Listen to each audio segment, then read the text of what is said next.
Hello students, JPIC digital study channel पर आपका स्वागत है।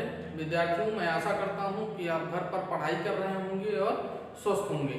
विद्यार्थियों, पिछले क्लास में हमने विलयन की सांद्रता ज्ञात करने के कुछ नियम पढ़े थे और आपको कल की डेट में जो है कुछ पीडीएफ नोट्स प्रोवाइड करवाया गया था, जिसमें होमवर्क में भी कुछ जो क्वेश्चन दिए थे उसका हल था और कुछ और जो है न्यूमेरिकल जो है आपने हल किया था।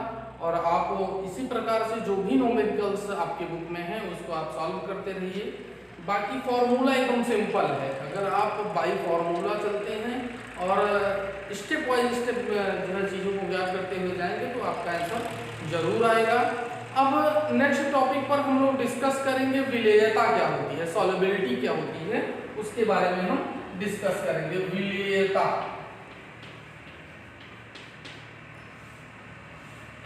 विलेयता किसे कहते हैं? हम कहते हैं किसी भी 100 ग्राम विलयन को संक्षिप्त करने के लिए, किसी 100 ग्राम विलयन को संक्षिप्त करने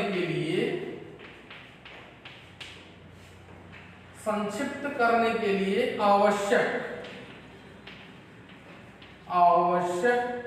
विलेय पदार्थ की मात्रा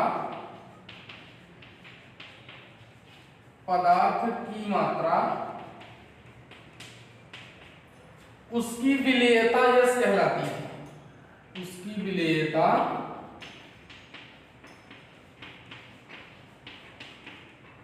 विलेयता यश कहलाती है।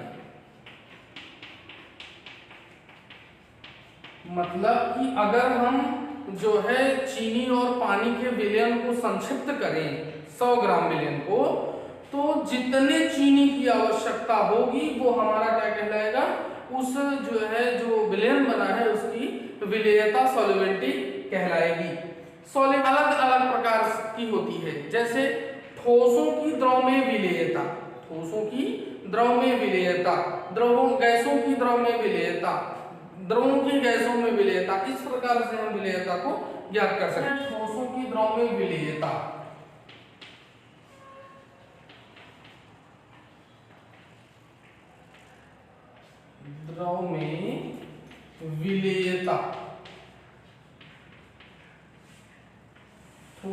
ठोसों की द्रव में विलेयता या ठोसों की द्रव में विलेयता जो है मुख्यतः दो कारकों पर निर्भर करती है, जिसमें विलेय तथा विलायक की प्रकृति।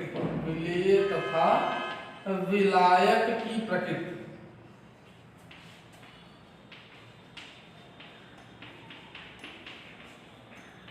तथा विलायक की प्रकृति, जो ठोसों की द्रवों में विलेयता है ये दो कारकों पर निर्भर करती है, जिसमें विलेय तथा विलायक की प्रकृति, विलेय और विलायक की प्रकृति किस प्रकार से है उस पर निर्भर करती है।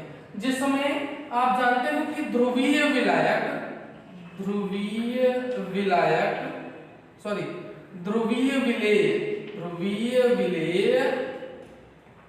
जैसे NaCl MgCl2, ये क्या करता है, ध्रुवीय विलायक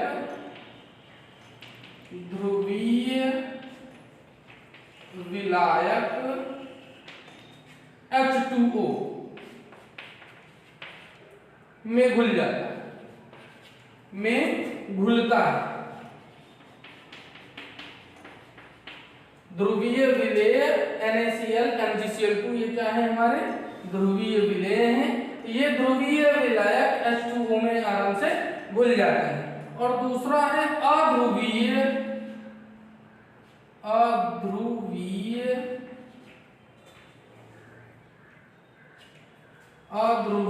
विलेय I2 क्या होता है, ये अध्रुवीय विलेय होता है। यह जो है अध्रुवीय विलायक में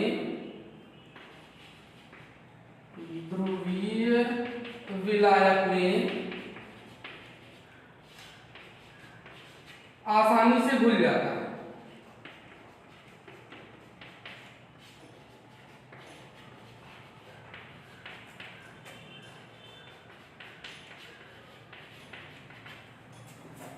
मतलब कि जो जैसा है उसी में घुलेगा, जो जैसा है उसी में घुलेगा। सामान्य रूप से देखते हैं कि हमारे आसपास जो है जो टाइप का होगा उसी समाज में जो है चला जाएगा। यहाँ पर विलयनों में भी है कि ध्रुवीय विलय जो है ध्रुवीय विलायकों में विलय होता है और अध्रुवीय विलय अध्रुवीय विलायकों में विलय होता है। अब इन पर हम देखते हैं ताप का प्रभाव। ताप का प्रभाव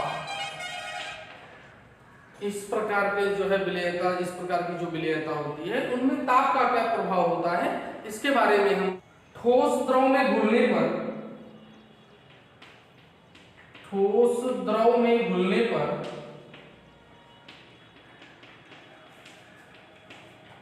दो प्रकार के प्रक्रम देते हैं।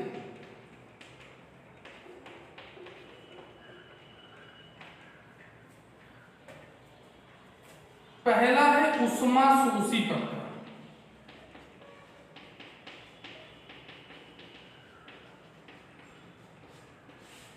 क्या है हमारा उष्मा शोषी प्रक्रम। अधिकांश ठोस द्रव में घोलने पर ऊष्मा अवशोषित करते हैं, अतः ताप बढ़ाने पर अधिकांश जो आपके ठोस पदार्थ होते हैं वो जो है अगर हम उनको द्रव में घोले हैं तो वो जो है क्या करते हैं ऊष्मा का अवशोषण करते हैं और जैसे जैसे हम ताप बढ़ाते जाएंगे वैसे वैसे उनकी विलयता जो है उस द्रव में बढ़ती जाएगी। तो यह जो है क्या हो जाएगा एक ऊष्माशोषी प्रक्रम हो जाएगा।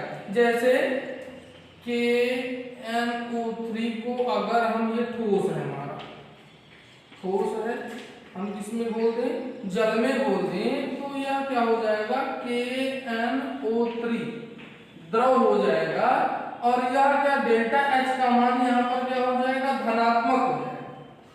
डेल्टा H का मान धनात्मक हो जाएगा। अतः ताप बढ़ाने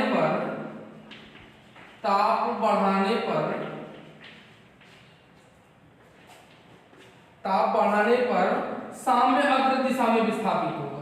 साम्य अग्र दिशा में विस्थापित होगा।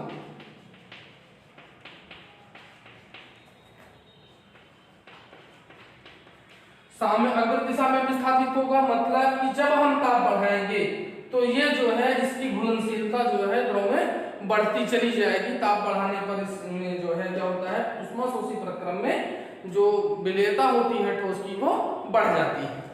नेक्स्ट ऊष्माक्षेपी प्रक्रम।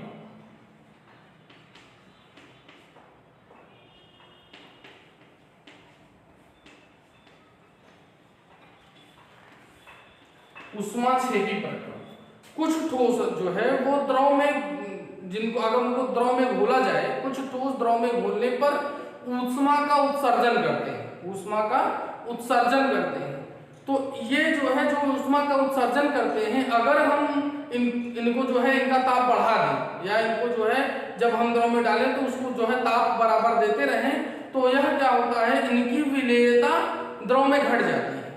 इनकी विलयता द्रव में क्या हो जाती है घट जाती है। सामान्य रूप से हम घर पर देखते हैं कि जो चूना होता है उसको अगर हम पानी में डालें तो वो क्या करता है धीरे धीरे ऊष्मा उत्सर्जित करने लगता है और जिस पात्र में हम रखते हैं वो पात्र जो है गर्म हो जाता है।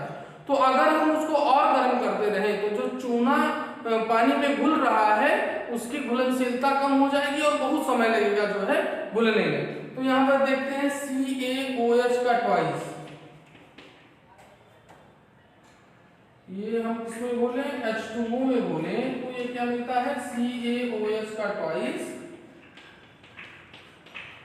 और डेल्टा H का जो मान होगा वो ऋणात्मक। डेल्टा H का मान जो है वो ऋणात्मक होगा और ताप बढ़ाने पर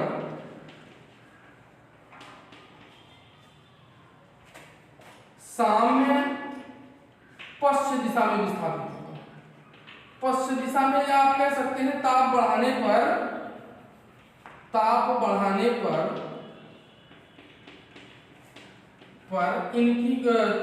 इनकी घुलनशीलता इनकी विलयता कम हो जाएगी। ताप बढ़ाने पर जो है जो आपका चूना होता है इसकी विलेयता जो है कम हो जाती है। गैसों की द्रवों में विलेयता, गैसों की द्रवों में विलेयता,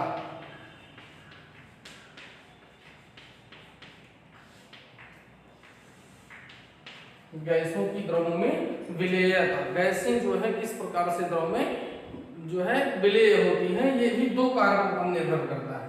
ये दो कारकों पर निर्भर करता है।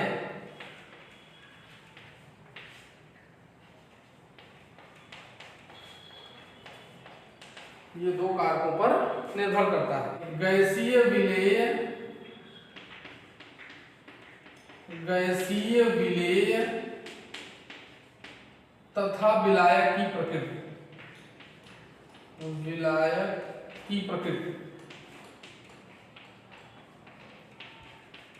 गैसीय विलेय तथा विलायक की प्रकृति। ये विलेय, ध्रुवीय गैसीय विलेय,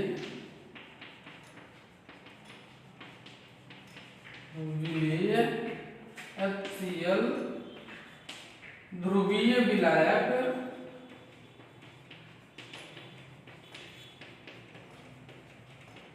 H2 और अध्रुवीय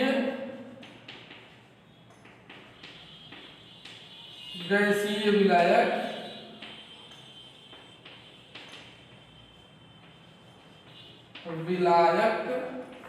जैसे I2 और H2।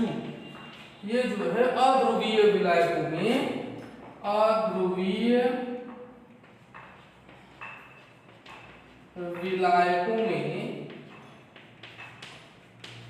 विलेय होते हैं।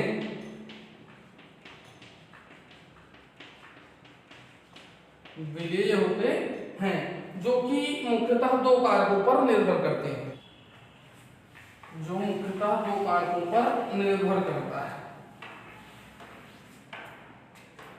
कारकों पर निर्भर करता है। पहला है ताप का प्रभाव।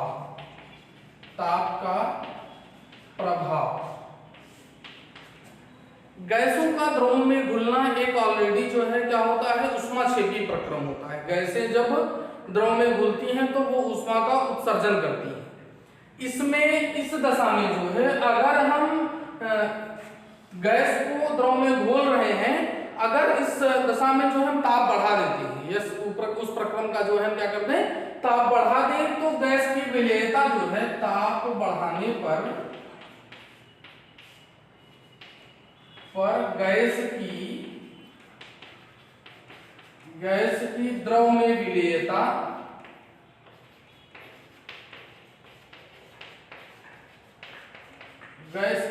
विलेयता क्या हो जाएगी, कम हो जाएगी।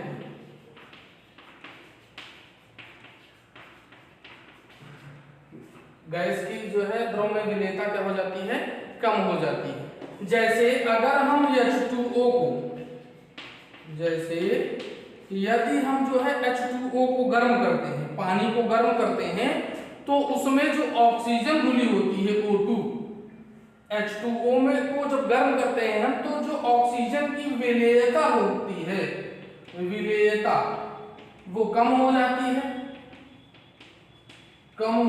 है, जिससे जो है पानी का स्वाद चेंज हो जाता है, जिससे पानी का स्वाद बदल जाता है।